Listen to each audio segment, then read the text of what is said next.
안녕하십니까. 10월 넷째 주 글로벌 시황을 설명드리겠습니다. 전 세계가 현재 그 악재의 홍수 속에 직면한 가운데 세계 중앙은행들이 경기 침체와 지금 물가 상승에 겹치는 스태그플레이션에 지금 직면해 있습니다. 미국의 경우는 지금 소비자 물가 지수가 5%대 상승을 지속하고 있고, 네, 브라질 같은 경우는 또 심각한 경제난과 인플레이션을 겪고 있습니다. 가스, 전기, 곡물, 육류 등이 한 10%에서 30%대 급등을 하고 있는 상황이고, 중국은 그 헝다 사태 이후에 전력난을 심하게 겪고 있습니다. 그 원인으로는 그 중국 기업 그 화웨이가 5G 그 통신 산업에 배제했다는 그 보복으로 작년 8월 호주 석탄 수입을 전면 금지했습니다. 그것이 부메랑으로 돌아오고 있고, 석탄 공급에 차질을 빚으면서 그 전국의 공장들이 그 생산이 중단되고, 그 아파트가 한 3천만 가구가 지금 미분양돼 있는 상황이고, 그리고 중국 전체 그 31개 성에서 21개 성이 지금 전력난을 겪고 있습니다. 또 반대로 또 공기는 또 좋아졌다는 그런 기사도 나오고 있습니다.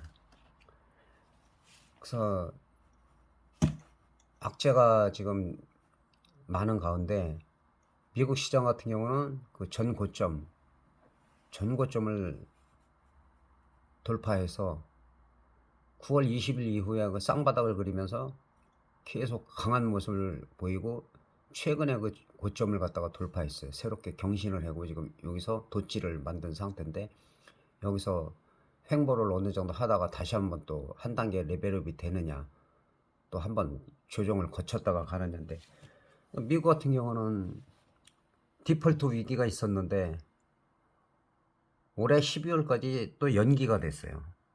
완전히 해소된 게 아니고, 그래서 11월 달에는 또 테이퍼링하고 그런 부분에 있어서 또 한번 좀 시장이 좀 흔들릴 가능성도 있다는 거, 그 염두에 두시면서 주식하시는 분들은 대응하시면 좋을 것 같습니다. 그러니까 미국은 어쨌든 계속 악재 가운데서도 계속 고점을 돌파하고 있어요. 그러니까 이 미국 시장 같은 경우는 크게 급락을 하면 오히려 매수의 기회다, 그렇게 볼 수가 있는데, 우리나라는 그렇지가 않죠. 우리나라는 실제로 미국 같은 경우는 흔들리면서도 이 고점 위에서 횡보를 했는데, 우리는 아직도 지금 6월 달에 고점을 돌파를 못하고, 이 원인으로 이제 원달러 환율이 지금 1200원이 넘었다가 지금 1180원에서 70원대까지 유지가 되고 있기 때문에, 그나마 지금 요거는 기술적 반등이라고 말씀드렸고, 3048, 그 다음에 3100선, 이 선이 빨리 회복이 돼야지 그 다음에 우리도 전고점을 향해서 갈 수 있는데, 이게 11월 한 둘째 주나 그 정도에 나올지. 근데 이제 우리도 변수가 또 있죠. 11월 달에는 기준금리 인상을 강력하게 시사했습니다. 8월 달 이후에, 8월 달에 이어서 두 번째로. 우리나라도 6개월 연속 지금 소비자 물가가 2%대에서 2.5%대 상승을 하고 있고, 그 다음에 석유류가 지금 22%가량이 상승을 했어요. 우리나라는 브렌트유나 다른 게 아니고 WTI 서부 텍사스 중진리를 갖다 기준으로 하는데 거의 80달러 선을 해갖고 거의 7년 만에 최고치라고 지금 얘기가 나오고 있는데, 불과 몇 년 전에는 기름을 보관할 창고들이 없어갖고 해상에서 배가 공해상에 오기만 하면 무료로 주겠다, 창고 비용이 더 비싸니까 그랬던 기름값이 천정부지로 지금 솟구치고 있고, 원달러 환율 같은 경우도 지금 1200원이 넘어가서 지속적으로 가면 좀 좋지가 않은데, 다행히 1180원에서 지금 최근에는 1177원까지 떨어지고, 그나마 그런 영향으로 좀 기술적 반등을 한 겁니다. 이 눌림목에서 다시 쌍바닥을 확인하러 오지 않는다면 다시 한번 고점 돌파를 다음 주에 노릴 수도 있는데, 일단은 3048이 돌파돼야 되고 3100선에서 안정이 돼야지 그 다음에 우리도 뭐 산타랠리를 바라볼 수 있던 거 하는데, 그런 부분이 지금 악재가 너무 많이 있기 때문에 그런 부분이 좀 걸림돌이 되고 있습니다. 그리고 내년 정도에 우리가 대선을 치른 이후에 그 지정학적 리스크가 발생할 수 있다고 말씀드렸는데, 또 요즘에도 또 갑자기 장거리 미사일을 쏘고 북한에서, 그래서 그런 부분은 현재 정권은 그래도 북한에 호의적이었어요. 호의적이었는데 지금 일부 그 야당 후보 중에서는 지금 핵을 보유해야 된다, 이런 이제 강성 발언이 나가다 보니 그런 부분에 대해서 상당히 지금 민감하게 대응을 하고 있는 상태입니다. 그래서 이 부분에서 다시 내려오더라도 사실은 이 자리를 크게 또 다른 악재가 있지 않는 한은 이 바닥은 2900선은 지켜지리라고 현재는 보고 있어요. 그럼 좀 떨어진다 하더라도 2900한 70. 근데 이제 가장 좋은 시나리오는 3048, 여기서 3100선으로 요 동그라미 친 자리, 이전에 친 거죠. 이전에 이 자리를 빨리 올라가야지 여기 최소한 요 개파락 부분을 메꿔줘야지만 우리가 안정될 수가 있다는 거, 그런 부분 말씀드릴 수가 있겠습니다. 옵션 같은 경우도 마찬가지죠. 이거 선물 차트인데 선물 차트도 비슷하고 지금 이 자리 400이나 한 406 정도에서 안착이 돼 줘야지, 그 다음에 뭐 420, 그 다음에 정고점은 아직 멀었는데 일단 420이라도 돌파를 해야지 선물 쪽에서도 좀 가능성이 있을 것 같아요. 우량주 200개가 지금 떨어지는데 코스피가 올라갈 수가 없겠죠. 그래서 일단 선물이 선행을 하기 때문에 선물이 좀 강하게 올라가고, 현재는 기술적 반등에 따른 약간의 조정을 보이면서 횡보 조정을 지금 거듭하고 있다. 마찬가지로 이게 떨어지더라도 뭐 한 380선이 지켜줘야 되고, 특별한 악재가 없으면 현재는 웬만한 악재가 다 나온 상태이기 때문에 오히려 횡보를 하다가 좀 상승 시도를 노리지 않을까. 11월 달에 이제 금리 인상이 어느 정도냐, 그리고 또 금리 인상에 영향을 받느냐, 그런 부분들이 우리 시장은 좀 중요하다고 볼 수 있고, 현재 옵션 가격은 뭐 옵션 가격이 비싸기 때문에 지금은 옵션 가격을 그 얘기할 필요가 없을 것 같아요. 거의 한 6.0대이기 때문에 아시는 대로 프리미엄이 한 다음 주 일주일 동안 많이 줄어들어야지 11월 첫째 주냐 둘째 주에 따라서 변동이 있을 것 같습니다. 지난달에도 보면 제가 풋옵션이 너무 비싸다, 0.01이 3일 전에 단 한 개도 안 나온 적이 본 적이 없다고 제가 말씀드리고, 그 풋옵션이 좀 고평가돼 있다. 그리고 콜옵션 같은 경우는 3분의 1 토막이 난 이후에 그 부분에서 터질 가능성이 있다. 그럼 만기 전 이틀 동안에 한 1100%가 나왔죠. 1100% 정도 나왔기 때문에 지금 현재로서는 옵션 가격을 봐서는 뭐 어느 쪽이 뭐 크게 터질 수 있다, 이걸 말씀드리기가 어렵고, 단기로 대응하라, 단기로 대응하고 등 가격에서 지금은 한 6호가 7호가 정도까지는 거래를 해도 상관이 없습니다. 그래서 그런 부분 참고하시면서 매매를 하시면 좋을 것 같고, 이제 종목 몇 종목 살펴보겠습니다. 일단 삼성전자 같은 경우는 지금 저점 라인을 제가 만들어 놓은 게 지금 한 66,000원대고, 제일 좋은 시나리오는 마찬가지로 이 쌍바닥에서 하락한, 그리고 이 작은 개파락을 메꾸는 72,000원대를 언제 올라가느냐, 빨리 올라가야지. 올라가면 좀 탄력을 받을 수가 있어요. 삼성전자 같은 경우는 좀 장기적으로 우량주기 때문에 보시는 분들은 뭐 나쁘지 않다고 봅니다. 지금 가격대가 뭐 액면 분할하고 나서도 뭐 지금 많이 올라간 상태이기 때문에, 삼성전자 같은 경우는 그 2025년에 2나노미터 10억 분의 1 반도체 양산을 갖다 발표해 놓은 상태이기 때문에, 일반적으로 시장에서 그 가능성이 있다라고 본 거는 3나노미터였는데 삼성전자에서 파격적으로 2나노미터를 갖다가 양산하겠다. 그렇기 때문에 중장기로 꾸준히 뭐 이런 데 몰빵을 지금 할 단계는 아니고, 비중을 실을 때는 오히려 76,000원, 78,000원대에서 뭐 예를 들어서 만원, 2만원, 3만원을 보고 배팅을 강하게 하는 것이고, 이 자리에서는 지금 분할 매수에 살살살 모아가는 단계입니다. 72,000원대까지는. 시장이 또 갑자기 어떤 악재가 생기면 또 하락할 수가 있기 때문에, 그러나 이런 삼성전자 같은 경우는 결국에는 언젠가는 자기 값어치를 다 찾는다는 거예요. 액면 분할을 했지만 액면 분할을 한 이후로 지금 96,000원 갔지만 결국은 10만원 15만원까지도 갈 수 있기 때문에 중장기로 대응하시는 게 좋다고 생각이 듭니다.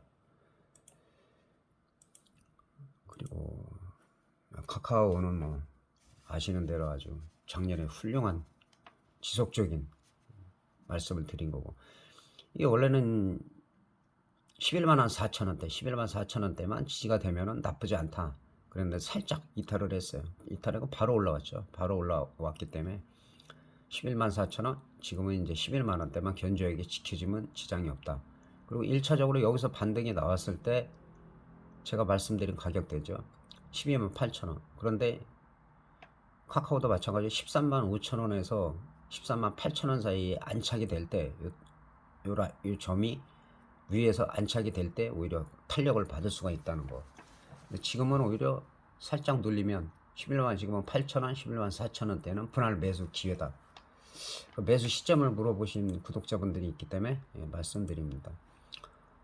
게임빌은 이거 진짜, 게임빌 우리 일본에 있는 구독자라고 했죠. 어디서 여기서부터 계속 말씀을 하셨는데, 그 다음에 제가 중요한 가격대가 이 자리다. 5만 4천원대 5만 4천원대에서 이 자리 5만 7천원을 뚫지 못하면 일단 단기적으로 눌린 다음에 4만 7천원에서 4만 5천원이 지지가 됐을 때 그 다음에 재매수해라. 그 다음에 여기서는 50% 정도 팔고 여기서 분할 매수를 다시 해라. 그러면은, 그리고 정고점을 돌파할 때 급등이 나올 수가 있다라고 말씀드렸는데, 일단은 그 자리가 나왔어요. 여기서 7천원 정도 눌리고 일봉상 쌍바닥을 정확히 만들면서 밑꼬리, 그 쌍바닥이 일봉상 이렇게 밑꼬리가 비슷하게 달리고 그 다음에 더 강하게 달릴 때는 올라갈 확률이 좀 있다는 거. 그래서 쌍바닥을 정확히 47,000원대에서 만들고, 그리고 이 고점 57,600원대에서 공방을 좀 했죠, 이틀 동안. 그리고는 급등을 했고, 지금은 단기적으로 많이 올랐기 때문에, 여기서 60% 이상이 올라갔기 때문에 당연히 여기서 음봉이 나오고 조정이 받는 게 맞습니다. 그런데 여기서 음봉에서 윗꼬리 달고 그 다음에 또 음봉이 이 65,000원짜리를 이탈했으면 이거는 또 57,000원대 이 밑에까지도 빠질 수가 있었어요. 그런데 아직까지 또 그 다음날 양봉이 나오고 그 다음에 음봉이지만 도치가 나왔어요. 그러면 7만원대 65,000원대가 지켜지는지 보시고 매매를 하시면 될 것 같고, 게임빌 같은 경우는 이제 암호화폐가 그 게임 내에서 거래를 할 수가 있다, 그런 기대감 때문에 지금 올라가는 거예요. 기대감 때문에. 그 기대감이 현실화되면은 오히려 됐을 때는 더 빠지겠죠. 빠지는데 그래도 암호화폐에 따른 그런 호재가 지금 나오고 있는 상태이기 때문에 그런 부분이 또 뭐 전혀 뭐 사실과 무관하다 하면 또 급락을 할 수가 있고, 최근에 비트코인 같은 경우도 7,600만 원대에서 어제 갑자기 900만 원대로 76%가 하락을 했죠. 그런 부분은 뭐냐면, 아직까지 비트코인이나 가상화폐가 주식 시장보다는 불안정하다. 시스템 자체가 안정적이지 않기 때문에 언제든지 그런 일이 일어날 수 있다는 거. 일시적이긴 했지만 불안정하다는 거. 그런 부분을 염두에 두시면서 거래를 하시면 좋을 것 같습니다. 그리고 HLB 생명과학인데 지금 이거 마찬가지죠. 여기 지지선, 그 다음에 1차 저항선 2만원대 19,000에서 2만원대가 돌파돼야 된다. 그래야지 여기서 좀 강하게 나올 수가 있는데, 지금은 좋지도 나쁘지도 않아요. 왜냐면은 횡보를 하면서 계속 급등락을 하죠. 급등락을 하면서 지금 그 바닥을 다지는 단계예요. 바닥을 다지는데 이제 이 15,000원이나 뭐 이런 쪽으로 빠지면 오히려 더 빠질 수도 있어요. 그런데 여기가 지지가 되고 19,000원이 돌파가 된다면, 그러면은 또 정고점 부근까지는 기대를 할 수가 있는데, 여기 보시면은 여기 지금 안 나오네요. 거래량이 좀 줄면서 지금 이렇게 횡보를 하고 있기 때문에 어느 순간에 거래량이 폭증을 할 때 한번 뽑아 올려줄 수도 있다는 거.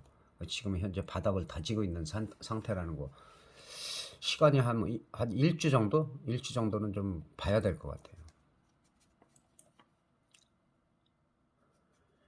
그리고 내년 1월에 내년 1월에 그 거의 뭐 유럽이나 미국 같은데 선진국은 이제 그 지역에 따라 좀 다른 부분이 있지만은 위드 코리아로다가 코로나로 가기 때문에 우리나라도 다음 달에 위드 코로나로 어 간다는 그런 기사가 나왔죠. 그리고